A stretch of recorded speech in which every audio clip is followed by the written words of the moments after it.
Video చూసారు కదా, వాళ్ళ సాక్రిఫైస్ కన్నా ఆ టైంలో వచ్చే ఈగో మనకి ఎక్కువ. వాళ్ళు మనల్ని పెంచిన దానికన్నా మన పాయింట్ మనం ప్రూవ్ చేసుకునేది మనకి ఎక్కువ. కోపాలు వచ్చేస్తాయి కదా మనకి. ఆ వీడియోలో అబ్బాయి ఏడుస్తుంటే మీకంతా తెలియదు బ్రో, అమ్మ నన్ను ఎట్లాంటో తెలుసు, షట్ యువర్ మౌత్ అనడానికన్నా సిగ్గుంటాలే. ఏందే ఆర్గ్యుమెంట్? వాళ్ళు ఏమైనా అనుకోనయా, వాళ్ళు ఏమైనా అనని, వాళ్ళు తినకుండా నీకు తినిపించుంటారు తెలుసా. డబ్బులు లేకపోతే అప్పులు చేసి ఉంటారు బయట తెలుసా.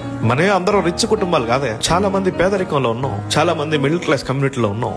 చాలా మంది మనలో చేసేది ఏందా, చేసింది చెప్పి చూపిస్తారు. ఎందుకు అనాలి వాళ్ళు? ఏమయ్యా 10,000 రూపాయలు ఉద్యోగానికి పోతున్నప్పుడే వాడు ఏమన్నా మూసుకొని కూర్చుంటాం ఏమోల్లో. ఏమయ్యా ప్రాణం ఇచ్చినోలే ఒక చిన్న మాట అనకూడదా?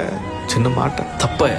నీకు ఆకిల్ అంటే కూడా ఏందో తెలియనప్పుడు తిను తిను తిను తిను ముద్దలు తినిపించి ఉంటారే. ఒక ఆయన ఏమో పొద్దునంతా కష్టం చేసి సాయంత్రం కూడా ఇంకేదైనా కష్టం చేస్తే మా ఇల్లు బాగుపడుతుందేమో అని చెప్పి చూస్తా ఉంటాడు. వీళ్ళిద్దరు, నేను మళ్ళీ చెప్తున్నా, వాళ్ళిద్దరు హట్ చేయకండి, వాళ్ళిద్దరిని బాధ పెట్టకండి. వాళ్ళు ఉన్నప్పుడే నువ్వేం కోట్లు తెచ్చివనక్కర్లా. ఎవరికి కావాలి కోట్లు? ప్రేమగా మాట్లాడండి, దండం పెడతాం మీకు, దండం పెడతాం ప్లీజ్.